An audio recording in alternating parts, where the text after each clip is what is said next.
Hi, my name is Derek Nguyen, and today I will be talking about immigration and the issues that revolve around it. There are many people who are against immigrants, building walls and legislating laws that exclude them from coming into the country. But there are people who believe in immigrants and that they aren't making a negative impact on the country.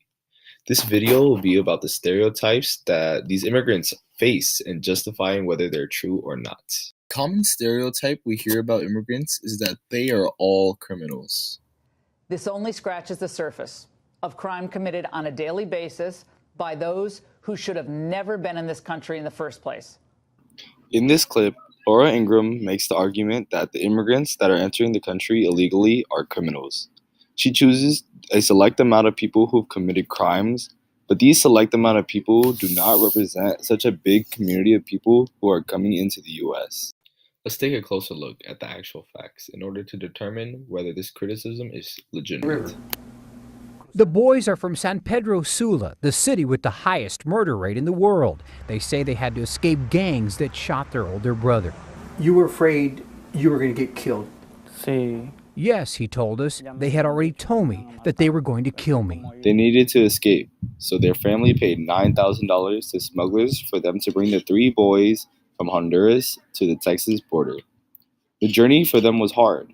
They had to cross the Rio Grande River alone. The boys were also escaping gangs that had threatened to kill their eldest brother if he did not join.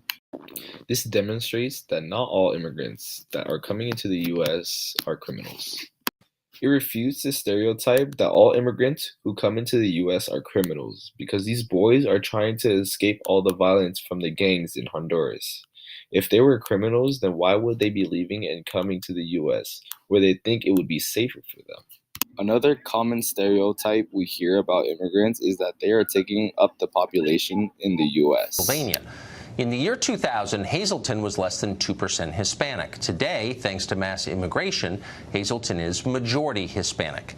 More than In this clip, Tucker Carlson makes the argument that the immigrants who are coming into the US is too much change.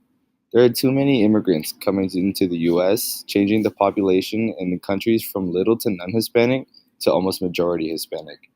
In Hazleton, the population grew by 50%, without any of the citizens who lived in that country to be able to have a say in it. Immigrants were replacing the American culture.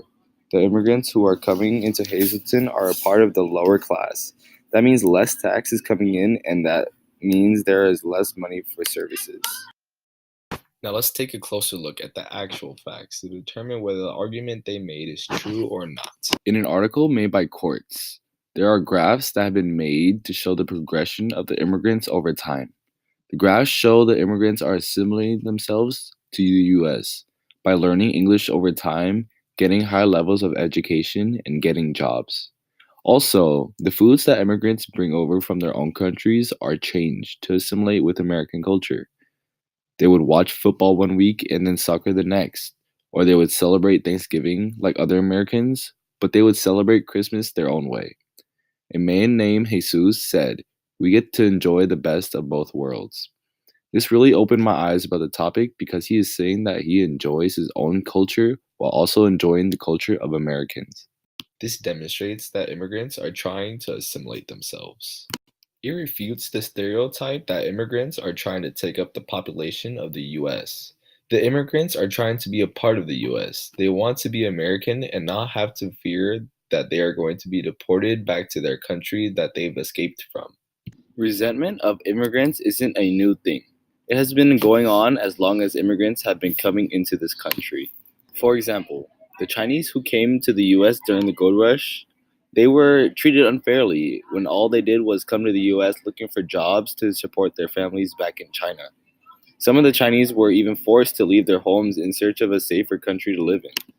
Similar to today, this stereotype was unfair because the immigrants who are coming into the US today are in search of a safer place to live in and to find jobs that will support themselves and their family. What we should learn from this is that we shouldn't judge people based on where they come from, what their ethnicity is, or what the people from their ethnic group has done. If we would have learned this lesson before, we would not be here today. Everything would be different, for better or for worse.